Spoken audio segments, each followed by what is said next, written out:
Subscribe supporter channels. The charming introduction to a hermit's life. 4 weeks torture, tossing, and sickness.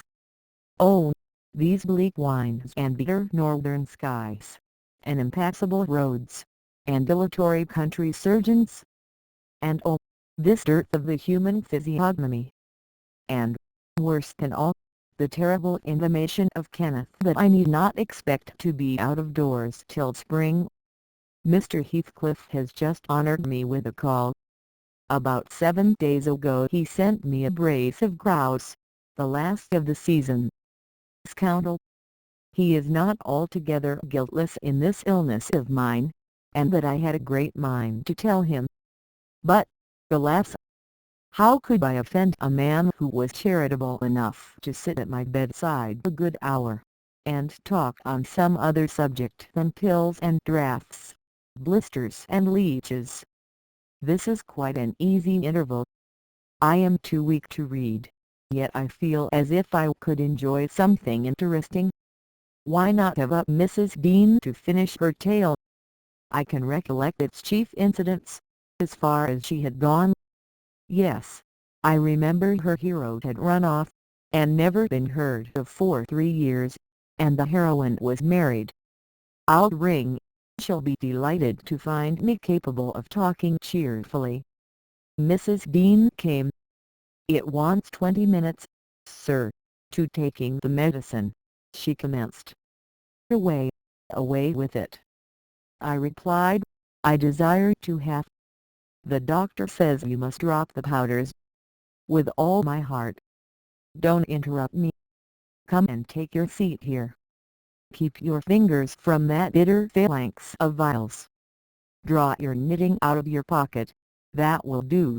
Now continued the history of Mr. Heathcliff, from where you left off, to the present day.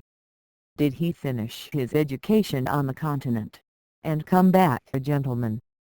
Or did he get a sizar's place at college, or escape to America, and earn honors by drawing blood from his foster country?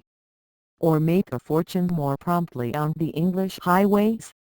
He may have done a little in all these vocations, Mr. Lockwood, but I couldn't give my word for any.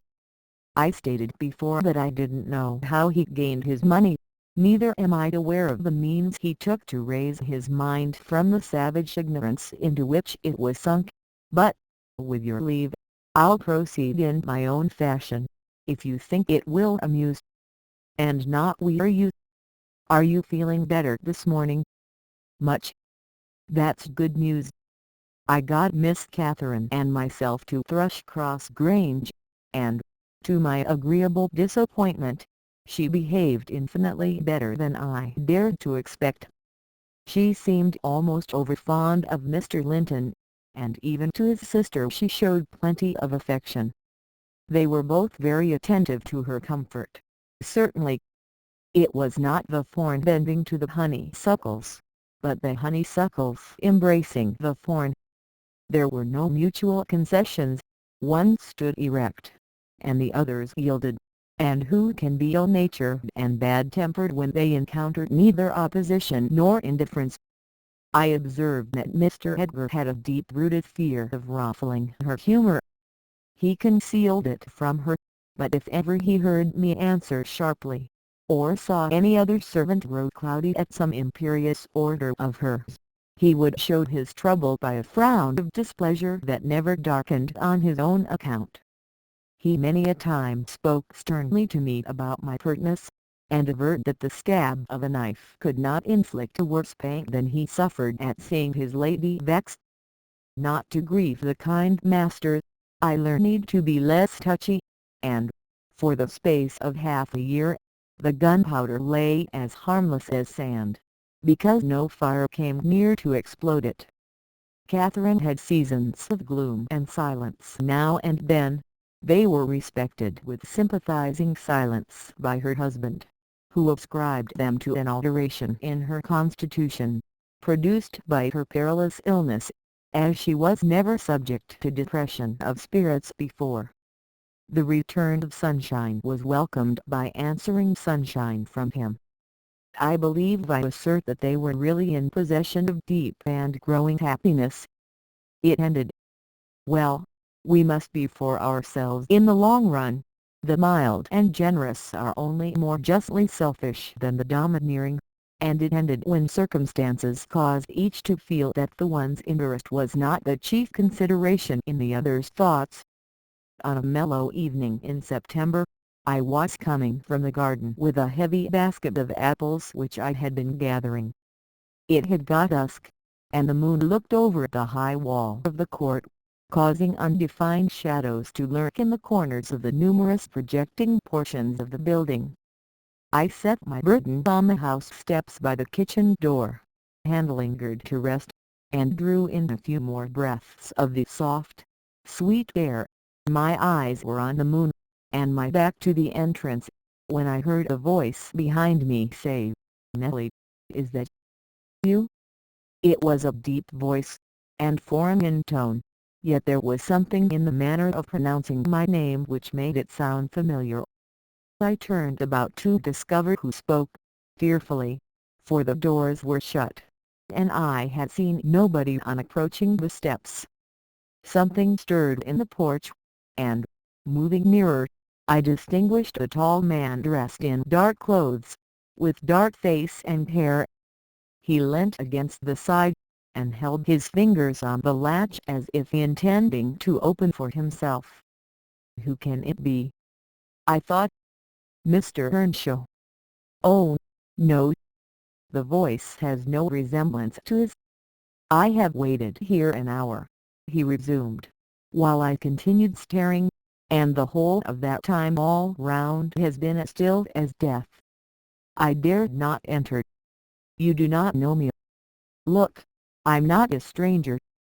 The ray fell on his features. The cheeks were sallow, and half covered with black whiskers, the brows lowering, the eyes deep-set and singular. I remembered the eyes. "What?" I cried, uncertain whether to regard him as a worldly visitor, and I raised my hands in amazement. "What? You come back? Is it really you? Is it?" "Yes, Heathcliff," he replied, glancing from me up to the windows, which reflected a score of glittering moons, but showed no lights from within. "Are they at home? Where is she? Nellie, you are not glad. You needn't be so disturbed. Is she here? Speak. I want to have one word with her, your mistress. Go, and say some person from Gimmerton desires to see her." "How will she take it?" I exclaimed. "What will she do?" The surprise bewilders me. "It will put her out of her head." "And you are Heathcliff?" "But altered. Nay, there's no comprehending it." "Have you been for a soldier?" "Go and carry my message," he interrupted, impatiently. "I'm in hell till you do." He lifted the latch, and I entered, but when I got to the parlour where Mr. and Mrs. Linton were, I could not persuade myself to proceed. At length I resolved on making an excuse to ask if they would have the candles lighted, and I opened the door. They sat together in a window whose lattice lay back against the wall, and displayed, beyond the garden trees, and the wild green park, the valley of Gimmerton, with a long line of mist winding nearly to its top. For very soon after you pass the chapel, as you may have noticed, the sough that runs from the marshes joins a beck which follows the bend of the glen. Wuthering Heights rose above this silvery vapor, but our old house was invisible. It rather dips down on the other side. Both the room and its occupants, and the scene they gazed on, looked wondrously peaceful. I shrank reluctantly from performing my errand, and was actually going away leaving it unsaid, after having put my question about the candles, when a sense of my folly compelled me to return, and mutter, "The person from Gimmerton wishes to see you, ma'am." "What does he want?" asked Mrs. Linton. I did not question him. I answered, "Well, close the curtains, "Nellie," she said, "and bring up tea. I'll be back again directly." She quitted the apartment. Mr. Edgar inquired, carelessly, who it was. "Someone mistress does not expect," I replied. "That Heathcliff, you recollect him, sir, who used to live at Mr. Earnshaw's." "What? The gipsy, the Pluff-Goey?" he cried. "Why did you not say so to Catherine?" "Hush! You must not call him by those names, master," I said. "She'd be sadly grieved to hear you. She was nearly heartbroken when he ran off. I guess his return will make a jubilee to her." Mr. Linton walked to a window on the other side of the room that overlooked the court. He unfastened it, and leant out. I suppose they were below, for he exclaimed quickly, "Don't stand there, love.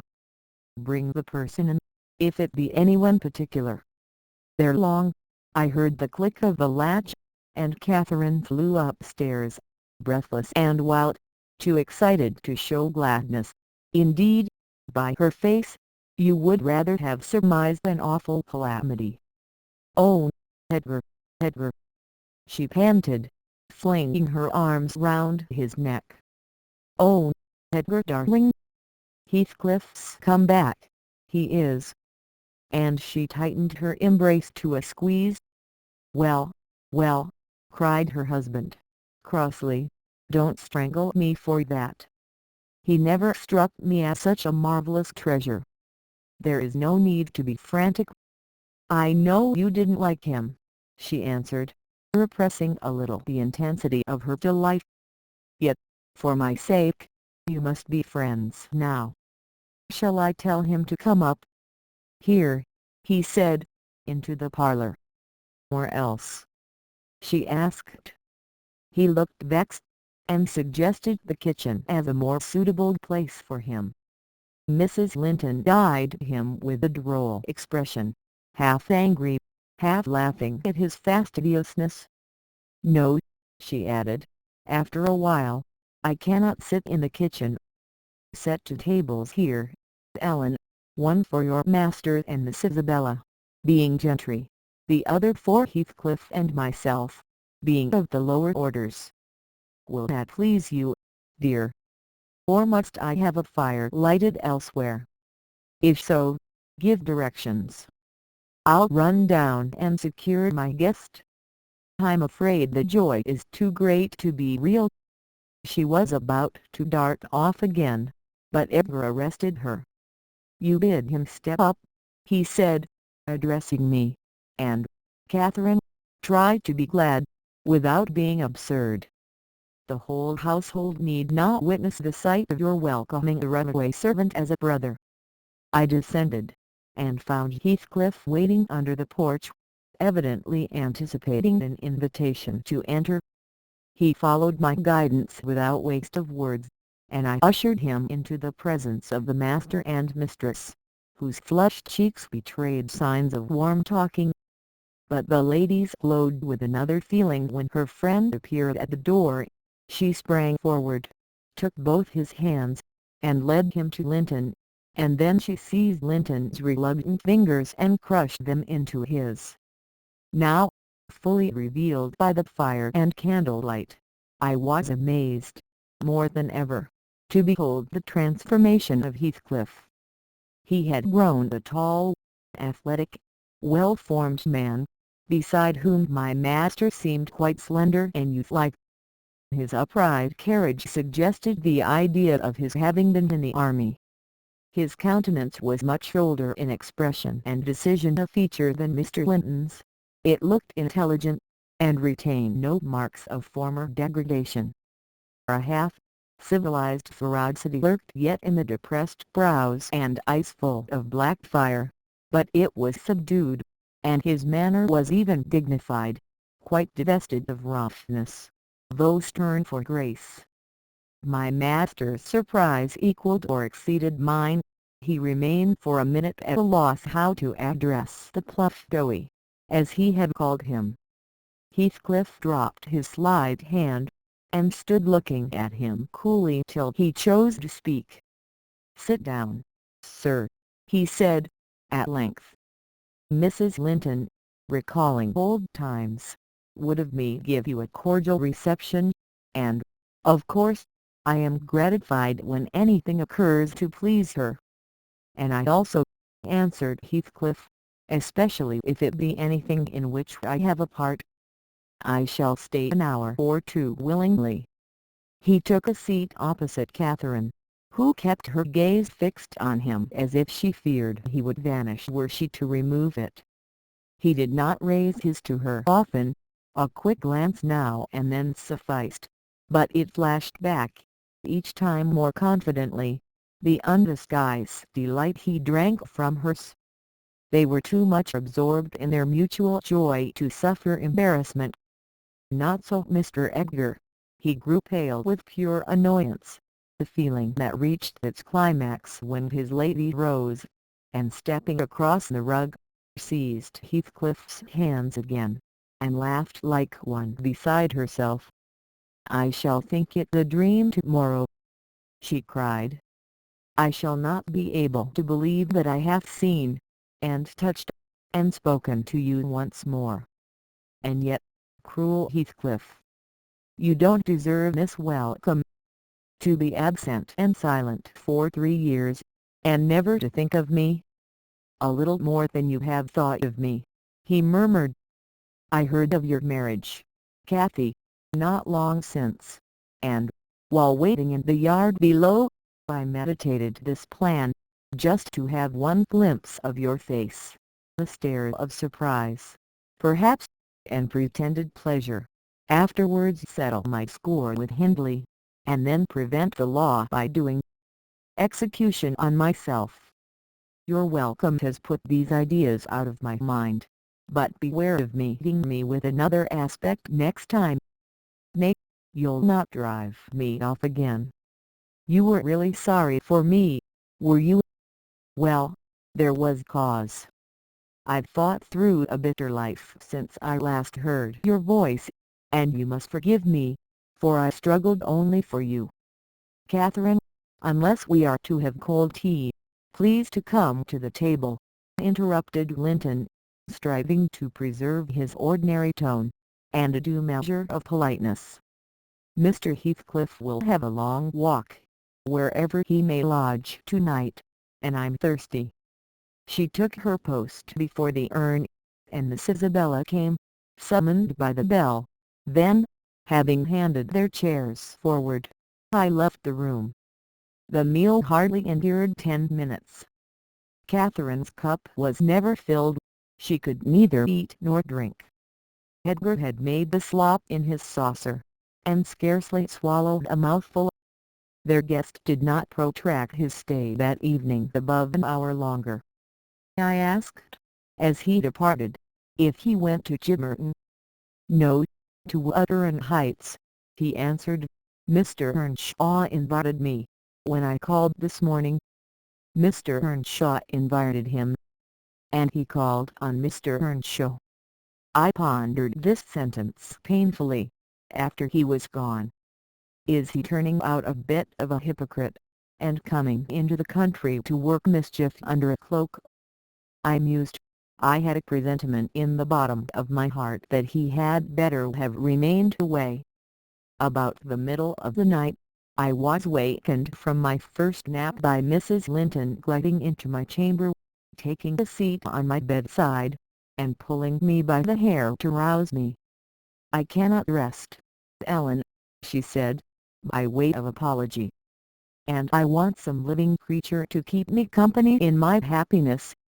Edgar is sulky, because I'm glad of a thing that does not interest him. He refuses to open his mouth, except to utter peevish, silly speeches, and he affirmed I was cruel and selfish for wishing to talk when he was so sick and sleepy. He always contrives to be sick at the least cross." I gave a few sentences of commendation to Heathcliff, and he, either for a headache or a pang of envy, began to cry, so I got up and left him.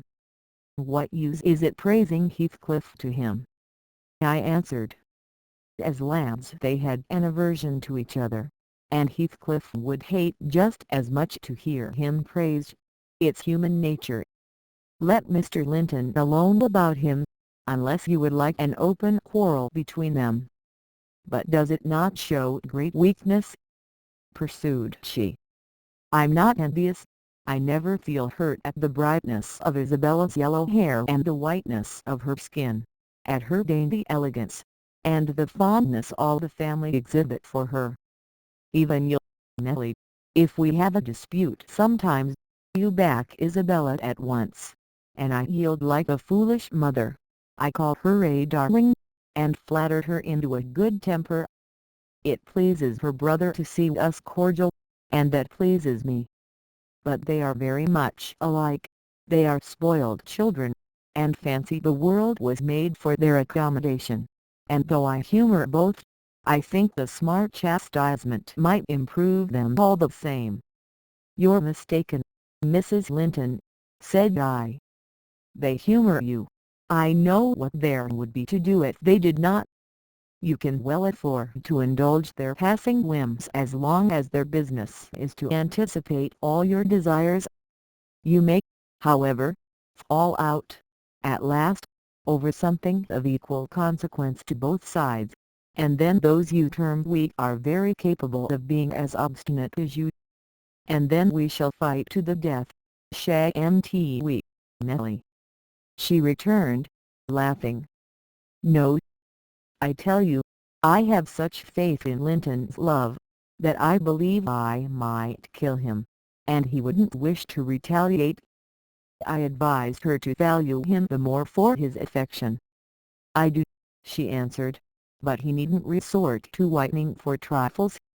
It is childish, and, instead of melting into tears because I said that Heathcliff was now worthy of anyone's regard, and it would honour the first gentleman in the country to be his friend, he ought to have said it for me, and been delighted from sympathy.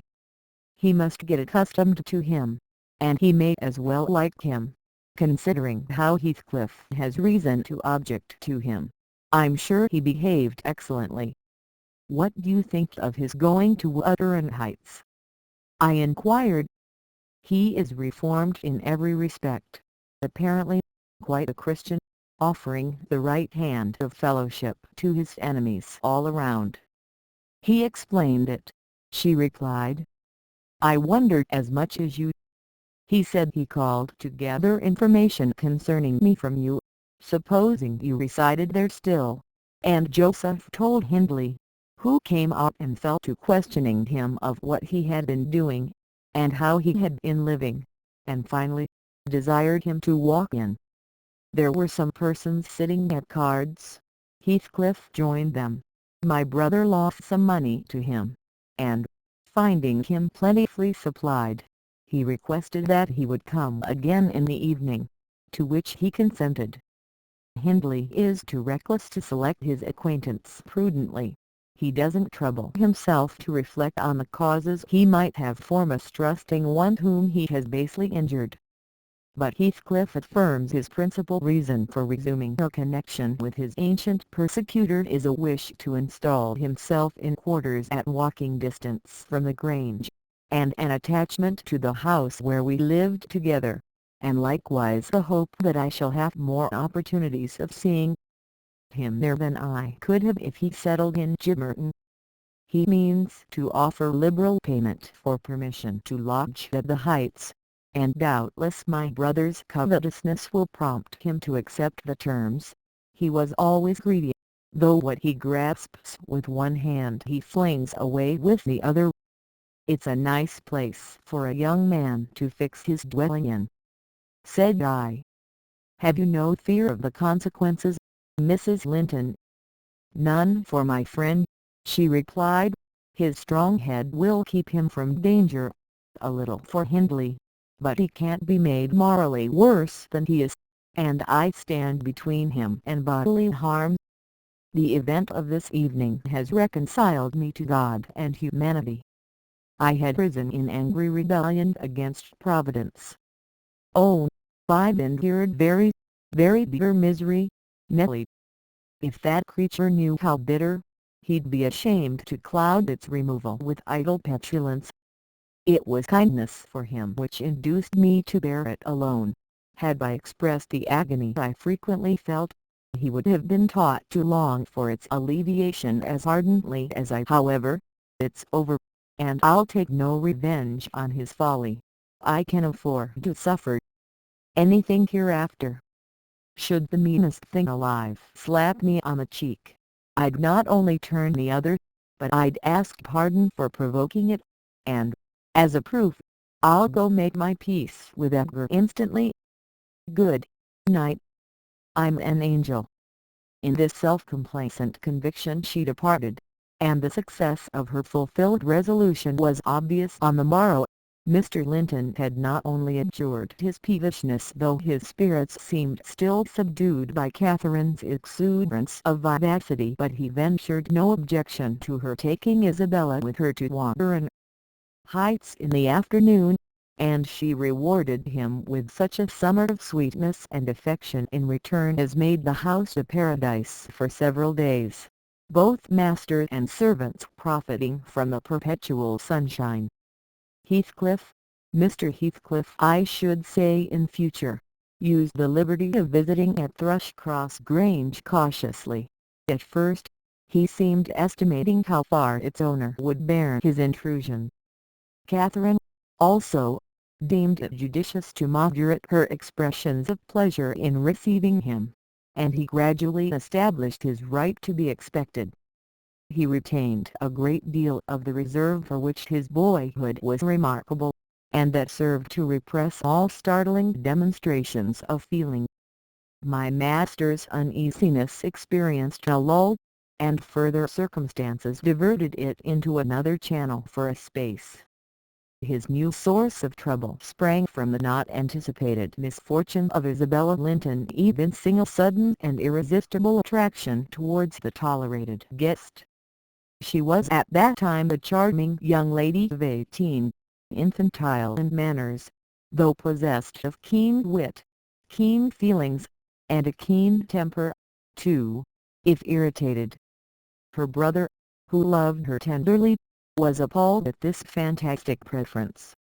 Leaving aside the degradation of an alliance with a nameless man, and the possible fact that his property, in default of heirs male, might pass into such a one's power, he had sense to comprehend Heathcliff's disposition, to know that, though his exterior was altered, his mind was unchangeable and unchanged. And he dreaded that mind. It revolted him. He shrank forebodingly from the idea of committing Isabella to its keeping. He would have recoiled still more had he been aware that her attachment rose unsolicited, and was bestowed where it awakened no reciprocation of sentiment. For the minute he discovered its existence he laid the blame on Heathcliff's deliberate designing. We had all remarked, during some time, that Miss Linton fretted and pined over something. She grew cross and wearisome, snapping at and teasing Catherine continually, at the imminent risk of exhausting her limited patience. We excused her, to a certain extent, on the plea of ill health. She was dwindling and fading before our eyes. But one day, when she had been peculiarly wayward, rejecting her breakfast, complaining that the servants did not do what she told them, that the mistress would allow her to be nothing in the house, and Edgar neglected her, that she had caught a cold with the doors being left open, and we let the parlour fire go out on purpose to vex her, with 100 yet more frivolous accusations, Mrs. Linton peremptorily insisted that she should get to bed, and, having scolded her heartily, threatened to send for the doctor. Mention of Kenneth caused her to exclaim, instantly, that her health was perfect, and it was only Catherine's harshness which made her unhappy. "How can you say I am harsh, you naughty fondling?" cried the mistress, amazed at the unreasonable assertion. "You are surely losing your reason. When have I been harsh? Tell me." "Yesterday," sobbed Isabella, And now? Yesterday, said her sister-in-law. On what occasion? In our walk along the moor, you told me to ramble where I pleased, while you sauntered on with Mr. Heathcliff. And that's your notion of harshness, said Catherine, laughing. It was no hint that your company was superfluous. We didn't care whether you kept with us or not. I merely thought Heathcliff's talk would have nothing entertaining for your ears. Oh, no, wept the young lady, you wished me away, because you knew I liked to be there. Is she sane? Asked Mrs. Linton, appealing to me. I'll repeat our conversation, word for word, Isabella, and you point out any charm it could have had for you. I don't mind the conversation, she answered. I wanted to be with. Well, said Catherine, perceiving her hesitate to complete the sentence. With him, and I won't be always sent off. She continued, kindling up. You are a dog in the manger, Cathy, and desire no one to be loved but yourself. You are an impertinent little monkey, exclaimed Mrs. Linton, in surprise. But I'll not believe this of you. It is impossible that you can covet the admiration of Heathcliff, that you consider him an agreeable person. I hope I have misunderstood you, Isabella. No, you have not, said the infatuated girl. I love him more than ever you loved Edgar, and he might love me, if you would let him. I wouldn't be you for a kingdom, then, Catherine declared, emphatically, and she seemed to speak sincerely. Nellie, help me to convince her of her madness. Tell her what Heathcliff is, an unreclaimed creature, without refinement, without cultivation, an arid wilderness of furs and whinstone. I'd as soon put that little canary into the park on a winter's day, as recommend you to bestow your heart on him. It is deplorable ignorance of his character, child, and nothing else, which makes that dream enter your head. Pray, don't imagine that he conceals depths of benevolence and affection beneath a stern exterior. He's not a rough diamond, the pearl-containing oyster of the rustic. He's a fierce, pitiless, wolfish man. I never say to him, let this or that enemy alone, because it would be ungenerous or cruel to harm them. I say, let them alone, because I should hate them to be wrong, and he'd crush you like a sparrow's egg, Isabella, if he found you a troublesome charge. I know he couldn't love a Linton, and yet he'd be quite capable of marrying your fortune and expectations. Avarice is growing with him, a besetting sin. There's my picture, and I'm his friend, so much so, that had he thought seriously to catch you, I should, perhaps, have held my tongue, and let you fall into his trap. Miss Linton regarded her sister-in-law with indignation. For shame! For shame! She repeated, angrily. You are worse than 20 foes, you poisonous friend. Ah! You won't believe me, then, said Catherine. You think I speak from wicked selfishness.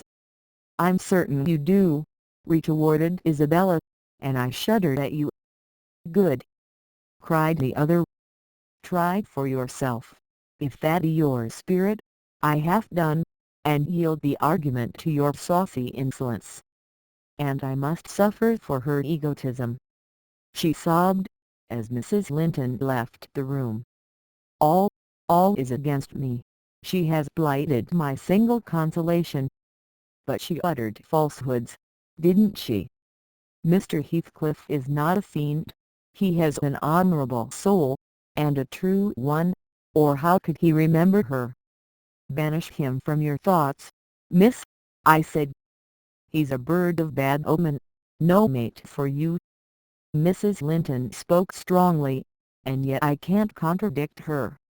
She is better acquainted with his heart than I, or anyone besides, and she never would represent him as worse than he is. Honest people don't hide their deeds. How has he been living? How has he got rich? Why is he staying at Wuthering Heights, the house of a man whom he abhors? They say Mr. Earnshaw is worse and worse since he came. They sit up all night together continually, and Hindley has been borrowing money on his land, and does nothing but play and drink. I heard only a week ago, it was Joseph who told me. I met him at Gibberton, Nellie. He said, "We've had a crowner's quest. Now, at our folks. One on MSA most gettin' his finger cut off wi hodding the other fro stickin' his loin a golf. That's Maester, yeah nor, at S so up o going to grand sizes. He's no'n feared o the bench o judges, nor the Paul, ner Peter, ner John, ner Matthew, nor no an on them, not he. He fair likes, he likes to set his brazen face age an him. And yon bonny lad Heathcliff, ya mind, he's a rare un. He can girn a laugh as well as anybody at a rate devil's jest. Does he never say now of his fine living among us, when he goes to Tea Grange? This is tea way on tea, up at sundown, dice, brandy, cloys shutters, and candlelight till next day at noon. Then, to fool gangs panning and rating to his champs macking decent folks dig Thursday fingers by Thursday lugs for very shame, on the knave, why he can cane his brass. Done ate, done sleep, done off to his neighbors to gossip wi the wife. I course, he tells Dame Catherine how her father's gold runs into his pocket, and her father's son gallops down T Broad Road, while he flees afore to upon T Pikes. Now, Miss Linton, Joseph Lee is an old rascal, but no liar, and, if his account of Heathcliff's conduct be true, you would never think of desiring such a husband, would you? You are leagued with the rest, Ellen, she replied. I'll not listen to your slanders. What malevolence you must have to wish to convince me that there is no happiness in the world. Whether she would have got over this fancy if left to herself, or persevered in nursing it perpetually, I cannot say. She had little time to reflect. The day after, there was a justice meeting at the next town. My master was obliged to attend, and Mr. Heathcliff, aware of his absence, called rather earlier than usual. Catherine and Isabella were sitting in the library, on hostile terms, but silent, the latter alarmed at her recent indiscretion, and the disclosure she had made of her secret feelings in a transient fit of passion. The former, on mature consideration, really offended with her companion, and, if she laughed again at her pertness, inclined to make it no laughing matter to her. She did laugh as she saw Heathcliff pass the window. I was sweeping the hearth, and I noticed a mischievous smile on her lips. Isabella, absorbed in her meditations, or a book, remained till the door opened, and it was too late to attempt an escape, which she would gladly have done had it been practicable. Come in, that's right, exclaimed the mistress, gaily, pulling a chair to the fire. Here are two people sadly in need of a third to thaw the ice between them, and you are the very one we should both of us choose. Heathcliff, I'm proud to show you, at last, somebody that dotes on you more than myself. I expect you to feel flattered. Nay, it's not Nellie. Don't look at her. My poor little sister-in-law is breaking her heart by mere contemplation of your physical and moral beauty. It lies in your own power to be that girl's brother. No, no, Isabella, you shan't run off, she continued, trusting, with faint playfulness, the confounded girl, who had risen indignantly. We were quarrelling like cats about you, Heathcliff, and I was fairly beaten in protestations of devotion and admiration, and, moreover, I was informed that if I would but have the manners to stand aside, my rival, as she will have herself to be, would shoot a shaft into your soul that would fix you forever, and send my image into eternal oblivion. Catherine, said Isabella, calling up her dignity, and disdaining to struggle from the tight grasp that held her, I'd thank you to adhere to the truth and not slander me, even in joke. Mr. Heathcliff, be kind enough to bid this friend of yours release me. She forgets that you and I are not intimate acquaintances, and what amuses her is painful to me beyond expression. As the guest answered nothing, but took his seat, and looked thoroughly indifferent what sentiments she cherished concerning him, she turned and whispered an earnest appeal for liberty to her tormentor. "By no means," cried Mrs. Linton in answer.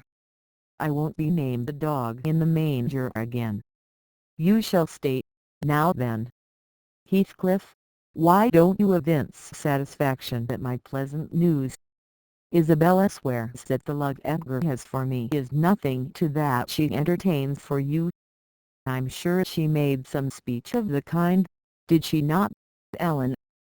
And she has fasted ever since the day before yesterday's walk, from sorrow and rage that I dispatched her out of your society under the idea of its being unacceptable." "I think you belie her," said Heathcliff, twisting his chair to face them. "She wishes to be out of my society now, at any rate." And he stared hard at the object of discourse, as one might do at a strange repulsive animal, a centipede from the Indies, for instance, which curiosity leads one to examine in spite of the aversion it raises. The poor thing couldn't bear that. She grew white and red in rapid succession, and, while tears beaded her lashes, bent the strength of her small fingers to loosen the firm clutch of Catherine, and perceiving that as fast as she raised one finger off her arm another closed down, and she could not remove the whole together, she began to make use of her nails, and their sharpness presently ornamented the detainers with crescents of red. "There's a tigress!" exclaimed Mrs. Linton, setting her free, and shaking her hand with pain. "Begone, for God's sake, and hide your vixen face. How foolish to reveal those talents to him!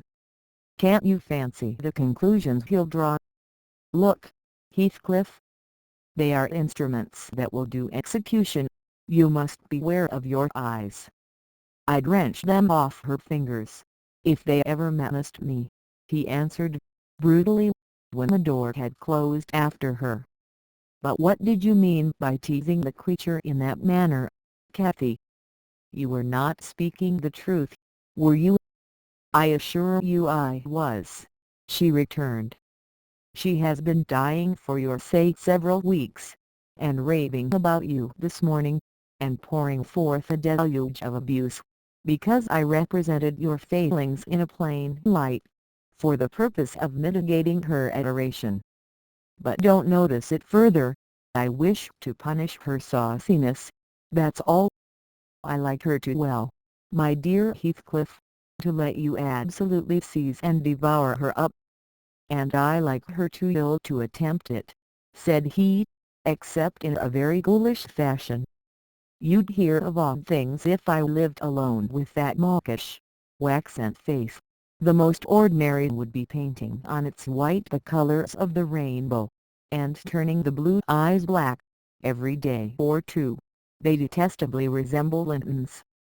"Delectably," observed Catherine.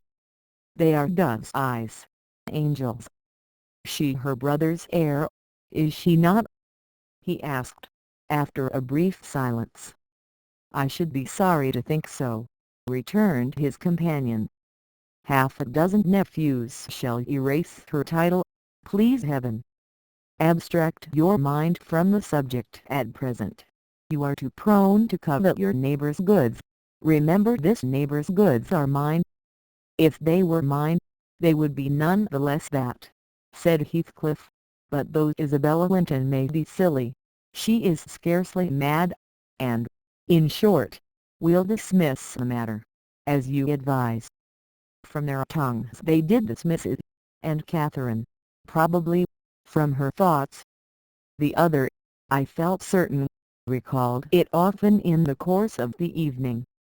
I saw him smile to himself, grin rather, and lapse into ominous musing whenever Mrs. Linton had occasion to be absent from the apartment.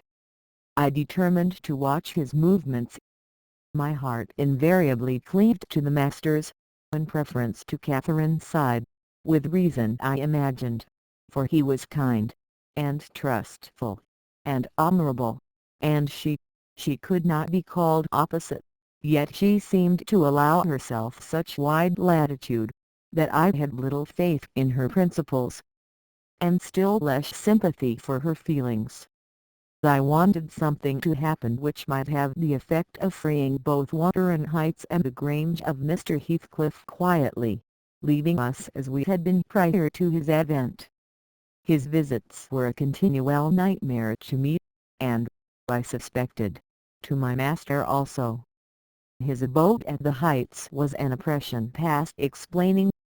I felt that God had forsaken the stray sheep there to its own wicked wanderings, and an evil beast prowled between it and the fold, waiting his time to spring and destroy.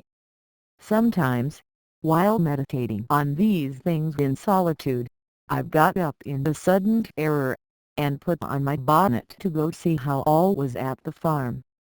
I'd persuaded my conscience that it was a duty to warn him how people talked regarding his ways, and then I've recollected his confirmed bad habits, and, hopeless of benefiting him, had flinched from re-entering the dismal house, doubting if I could bear to be taken at my word. One time I passed the old gate, going out of my way, on a journey to Gimmerton.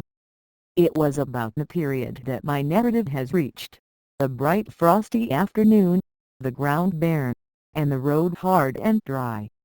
I came to a stone where the highway branches off onto the moor at your left hand, a rough sand pillar, with the letters WH cut on its north side, on the east, G, and on the southwest, TG. It serves as a guidepost to the Grange, the Heights, and village. The sun shone yellow on its great head, reminding me of summer, and I cannot say why, but all at once a gush of child's sensations flowed into my heart. Hindley and I held it a favourite spot 20 years before. I gazed long at the weather-worn block, and, stooping down, perceived a hole near the bottom still full of snail shells and pebbles, which we were fond of storing there with more perishable things, and, as fresh as reality, it appeared that I beheld my early playmate seated on the withered turf, his dark, square head bent forward, and his little hand scooping out the earth with a piece of slate. "Poor Hindley!" I exclaimed, involuntarily. I started. My bodily eye was cheated into a momentary belief that the child lifted its face and stared straight into mine. It vanished in a twinkling, but immediately I felt an irresistible yearning to be at the Heights. Superstition urged me to comply with this impulse. Supposing he should be dead, I thought, or should die soon. Supposing it were a sign of death. The nearer I got to the house the more agitated I grew, and on catching sight of it I trembled in every limb. The apparition had outstripped me. It stood looking through the gate. That was my first idea on observing the now locked, brown-eyed boy setting his ruddy countenance against the bars. Further reflection suggested this must be Hareton, my Hareton, not altered greatly since I left him, 10 months since. "God bless thee, darling!" I cried, forgetting instantaneously my foolish fears. "Hareton, it's Nellie. Nellie, thy nurse." He retreated out of arm's length, and picked up a large flint.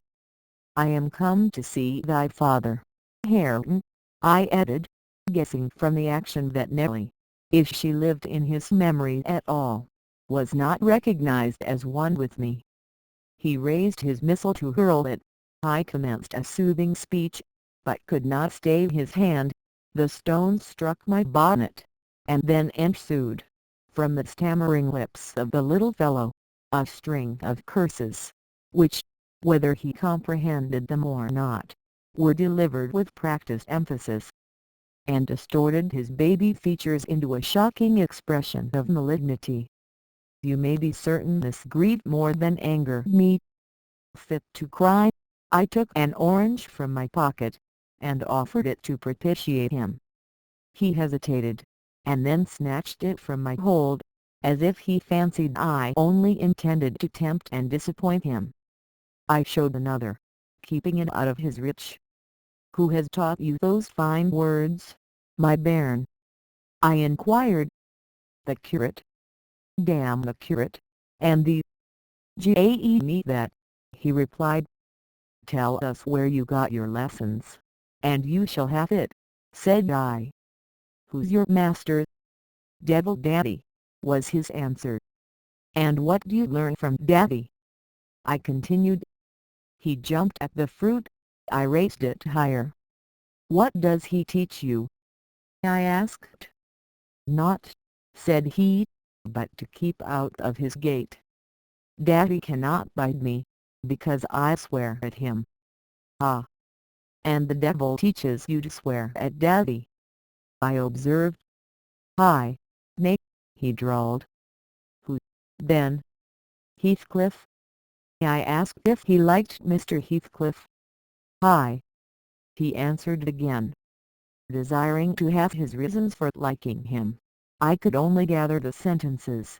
I knowed. "He pays Dad back what he gees to me. He curses Daddy for cursing me. He says I must do as I will. And the curate does not teach you to read and write, then?" I pursued. "No, I was told the curate should have his teeth dashed down his throat if he stepped over the threshold. Heathcliff had promised that." I put the orange in his hand, and bade him tell his father that a woman called Nellie Dean was waiting to speak with him, by the garden gate. He went up the walk, and entered the house, but, instead of Hindley, Heathcliff appeared on the door stones, and I turned directly and ran down the road as hard as ever I could race, making no halt till I gained the guide-post, and feeling as scared as if I had raised a goblin. This is not much connected with Miss Isabella's affair, except that it urged me to resolve further on mounting vigilant guard, and doing my utmost to check the spread of such bad influence at the Grange, even though I should wake a domestic storm, by thwarting Mrs. Linton's pleasure. The next time Heathcliff came my young lady chanced to be feeding some pigeons in the court. She had never spoken a word to her sister-in-law for 3 days, but she had likewise dropped her fretful complaining, and we found it a great comfort. Heathcliff had not the habit of bestowing a single unnecessary civility on Miss Linton. I knew it. Now, as soon as he beheld her, his first precaution was to take a sweeping survey of the house front. I was standing by the kitchen window, but I drew out of sight. He then stepped across the pavement to her, and said something. She seemed embarrassed, and desirous of getting away. To prevent it, he laid his hand on her arm. She averted her face. He apparently put some question which she had no mind to answer. There was another rapid glance at the house, and supposing himself unseen, the scoundrel had the impudence to embrace her. "Judas! Traitor!" I ejaculated. "You are a hypocrite, too, are you? A deliberate deceiver." "Who is Nellie?" said Catherine's voice at my elbow. I had been over intent on watching the pair outside to mark her entrance. "Your worthless friend, I answered, warmly. "The sneaking rascal yonder. Ah! He has caught a glimpse of us. He is coming in. I wonder will he have the heart to find a plausible excuse for making love to Miss, when he told you he hated her." Mrs. Linton saw Isabella tear herself free, and run into the garden, and a minute after, Heathcliff opened the door. I couldn't withhold giving some loose to my indignation, but Catherine angrily insisted on silence, and threatened to order me out of the kitchen, if I dared to be so presumptuous as to put in my insolent tongue. "To hear you, people might think you were the mistress," she cried. "You want setting down in your right place. Heathcliff, what are you about, raising this stir? I said you must let Isabella alone. I beg you will, unless you are tired of being received here, and wish Linton to draw the bolts against you." "God forbid that he should try," answered the black villain. I detested him just then. God keep him meek and patient. Every day I grow madder after sending him to heaven. "Hush!" said Catherine, shutting the inner door. "Don't vex me. Why have you disregarded my request? Did she come across you on purpose? What is it to you?" He growled. "I have a right to kiss her, if she chooses, and you have no right to object. I am not your husband. You needn't be jealous of me." "I'm not jealous of you," replied the mistress. "I'm jealous for you. Clear your face." You Shamty scowled at me. "If you like Isabella, you shall marry her. But do you like her? Tell the truth, Heathcliff." "There, you won't answer." "I'm certain you don't." "And would Mr. Linton approve of his sister marrying that man?" I inquired. "Mr. Linton should approve," returned my lady, decisively. "He might spare himself the trouble," said Heathcliff. "I could do as well without his approbation. And as to you, Catherine, I have a mind to speak a few words now, while we are at it. I want you to be aware that I know you have treated me infernally. Do you hear? And if you flatter yourself that I don't perceive it, you are a fool, and if you think I can't be consoled by sweet words, you are an idiot, and if you fancy I'll suffer unrevenge, I'll convince you of the contrary, in a very little while. Meantime, thank you for telling me your sister-in-law's secret. I swear I'll make the most of it." "And stand you aside. What new phase of his character is this?" exclaimed Mrs. Linton, in amazement. "I've treated you infernally, and you'll take your revenge. How will you take it, ungrateful brute?" "How have I treated you infernally?" "I seek no revenge on you," replied Heathcliff, less vehemently. "That's not the plan. The tyrant grinds down his slaves and they don't turn against him, they crush those beneath them. You are welcome to torture me to death for your amusement. Only allow me to amuse myself a little in the same style, and refrain from insult as much as you are able.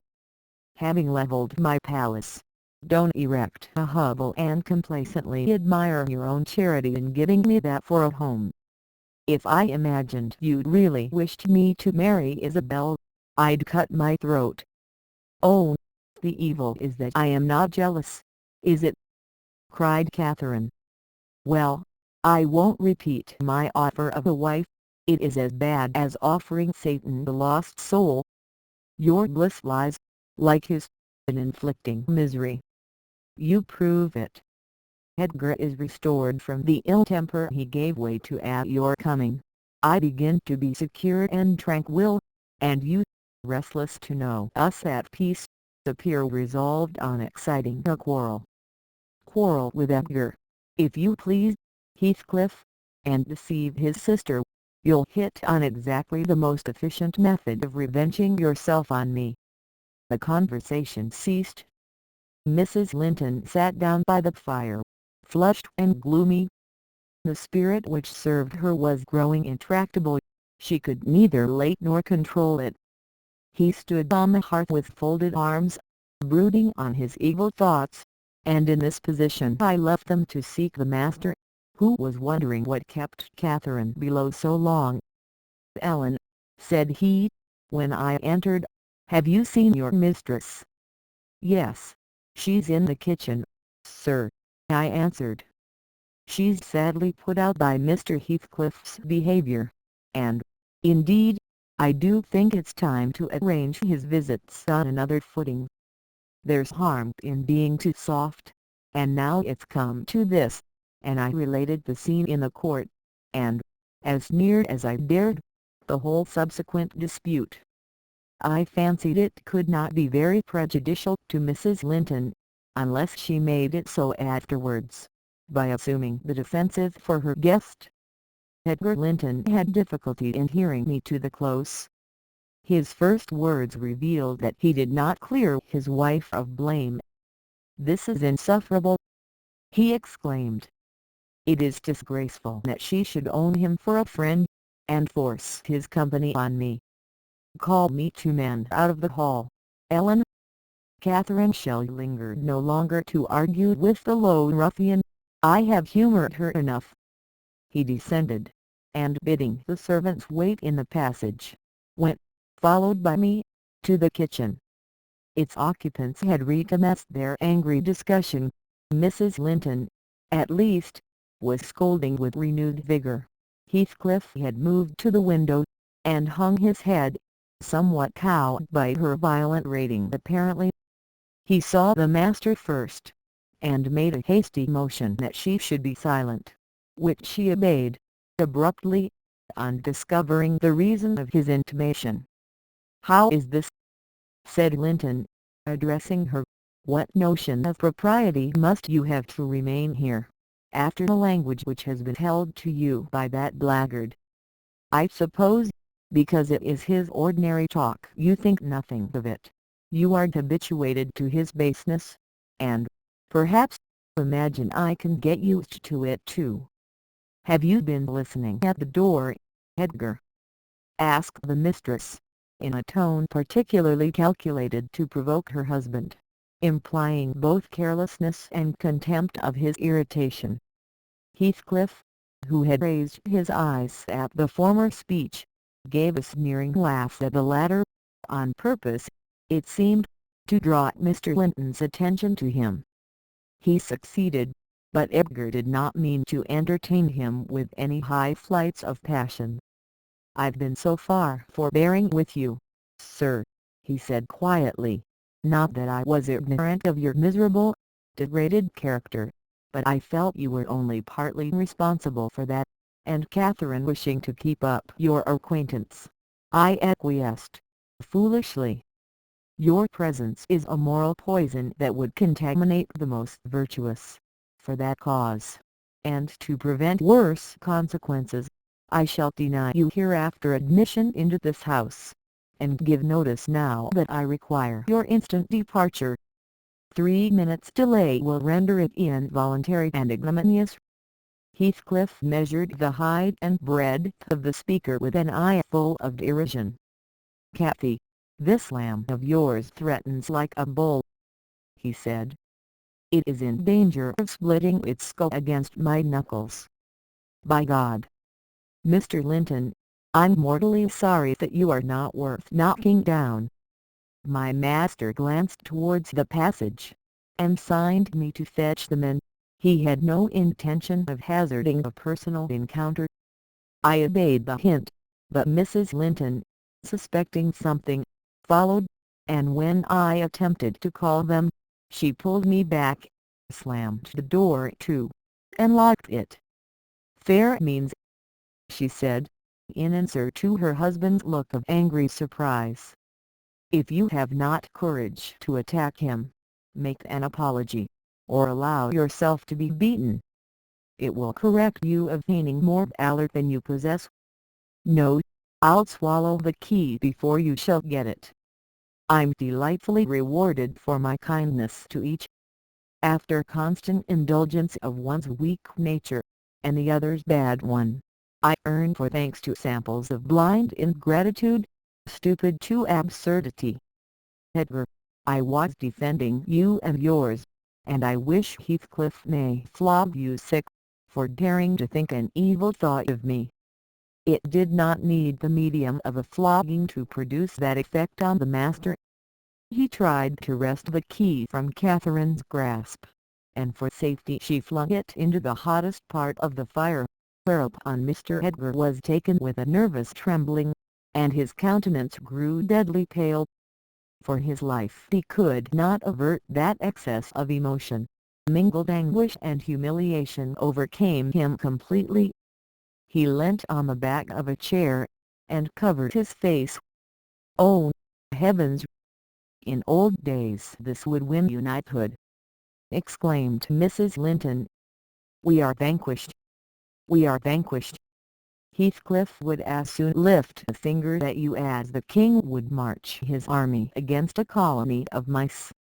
Cheer up! You shan't be hurt. Your type is not a lamb, it's a sucking leveret. I wish you joy of the milk-blooded coward, Cathy," said her friend. "I compliment you on your taste. And that is the slavering, shivering thing you preferred to me. I would not strike him with my fist, but I'd kick him with my foot, and experience considerable satisfaction. Is he weeping, or is he going to faint for fear?" The fellow approached and gave the chair on which Linton rested a push. "He'd better have kept his distance." My master quickly sprang erect, and struck him full on the throat a blow that would have levelled a slighter man. It took his breath for a minute, and while he choked, Mr. Linton walked out by the back door into the yard, and from thence to the front entrance. "There! You've done with coming here," cried Catherine. "Get away, now. He'll return with a brace of pistols and half a dozen assistants. If he did overhear us, of course he'd never forgive you. You've played me an ill turn, Heathcliff. But go, make haste. I'd rather see Edgar at bay than you. Do you suppose I'm going with that blow burning in my gullet?" he thundered. "By hell, no! I'll crush his ribs in like a rotten hazelnut before I cross the threshold. If I don't floor him now, I shall murder him some time. So, as you value his existence, let me get at him." "He is not coming," I interposed, framing a bit of a lie. "There's the coachman and the two gardeners. You'll surely not wait to be thrust into the road by them. Each has a bludgeon, and master will, very likely, be watching from the parlour windows to see that they fulfil his orders." The gardeners and coachman were there, but Linton was with them. They had already entered the court. Heathcliff, on the second thoughts, resolved to avoid a struggle against three underlings. He seized the poker, smashed the lock from the inner door, and made his escape as they tramped in. Mrs. Linton, who was very much excited, bade me accompany her up-stairs. She did not know my share in contributing to the disturbance, and I was anxious to keep her in ignorance. "I'm nearly distracted, Nellie," she exclaimed, throwing herself on the sofa. "A thousand smith's hammers are beating in my head. Tell Isabella to shun me. This uproar is owing to her, and should she or anyone else aggravate my anger at present, I shall get wild. And, Nellie, say to Edgar, if you see him again tonight, that I'm in danger of being seriously ill. I wish it may prove true. He has startled and distressed me shockingly. I want to frighten him. Besides, he might come and begin a string of abuse or complainings. I'm certain I should recriminate, and God knows where we should end. Will you do so, my good Nellie? You are aware that I am no way blamable in this matter. What possessed him to turn listener? Heathcliff's talk was outrageous, after you left us, but I could soon have diverted him from Isabella, and the rest meant nothing. Now all is dashed wrong, by the fool's craving to hear evil of self, that haunts some people like the demon. Had Edgar never gathered our conversation, he would never have been the worse for it. Really, when he opened on me in that unreasonable tone of displeasure after I had scolded Heathcliff till I was hoarse for him, I did not care hardly what they did to each other, especially as I felt that, however the scene closed, we should all be driven asunder for nobody knows how long. Well, if I cannot keep Heathcliff for my friend, if Edgar will be mean and jealous, I'll try to break their hearts by breaking my own. That will be a prompt way of finishing all, when I am pushed to extremity. But it's a deed to be reserved for a forlorn hope. I'd not take Linton by surprise with it. To this point he has been discreet in dreading to provoke me. You must represent the peril of quitting that policy, and remind him of my passionate temper, verging, when kindled, on frenzy. I wish you could dismiss that apathy out of that countenance, and look rather more anxious about me. The stolidity with which I received these instructions was, no doubt, rather exasperating, for they were delivered in perfect sincerity, but I believed a person who could plan the turning of her fits of passion to account, beforehand, might, by exerting her will, manage to control herself tolerably, even while under their influence, and I did not wish to frighten her husband, as she said, and multiply his annoyances for the purpose of serving her selfishness. Therefore I said nothing when I met the master coming towards the parlour, but I took the liberty of turning back to listen whether they would resume their quarrel together. He began to speak first. "Remain where you are, Catherine," he said, without any anger in his voice, but with much sorrowful despondency. "I shall not stay. I am neither come to wrangle nor be reconciled, but I wish just to learn whether, after this evening's events, you intend to continue your intimacy with—" "Oh, for mercy's sake," interrupted the mistress, stamping her foot, "for mercy's sake, let us hear no more of it now.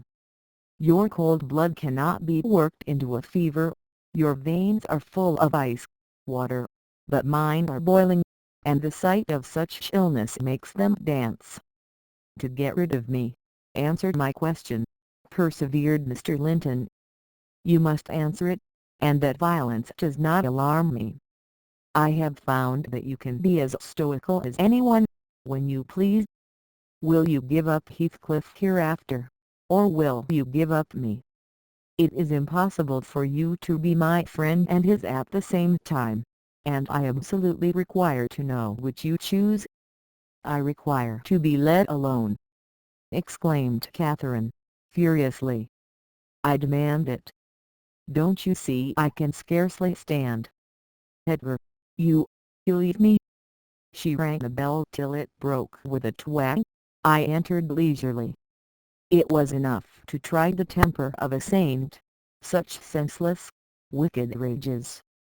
There she lay dashing her head against the arm of the sofa, and grinding her teeth, so that you might fancy she would crash them to splinters. Mr. Linton stood looking at her in sudden compunction and fear. He told me to fetch some water. She had no breath for speaking. I brought a glass full, and as she would not drink, I sprinkled it on her face. In a few seconds she stretched herself out stiff, and turned up her eyes, while her cheeks, at once blanched and livid, assumed the aspect of death. Linton looked terrified. "There is nothing in the world the matter," I whispered. I did not want him to yield, though I could not help being afraid in my heart. "She has blood on her lips," he said, shuddering. "Never mind," I answered, tartly. And I told him how she had resolved, previous to his coming, on exhibiting a fit of frenzy. I incautiously gave the account aloud, and she heard me, for she started up, her hair flying over her shoulders, her eyes flashing, the muscles of her neck and arms standing out preternaturally. I made up my mind for broken bones, at least, but she only glared about her for an instant, and then rushed from the room. The master directed me to follow. I did. To her chamber door, she hindered me from going further by securing it against me. As she never offered to descend to breakfast next morning, I went to ask whether she would have some carried up. "No," she replied, peremptorily. The same question was repeated at dinner and tea, and again on the morrow after, and received the same answer. Mr. Linton, on his part, spent his time in the library, and did not inquire concerning his wife's occupations. Isabella and he had had an hour's interview, during which he tried to elicit from her some sentiment of proper horror for Heathcliff's advances, but he could make nothing of her evasive replies, and was obliged to close the examination unsatisfactorily, adding, however, a solemn warning, that if she were so insane as to encourage that worthless suitor, it would dissolve all bonds of relationship between herself and him.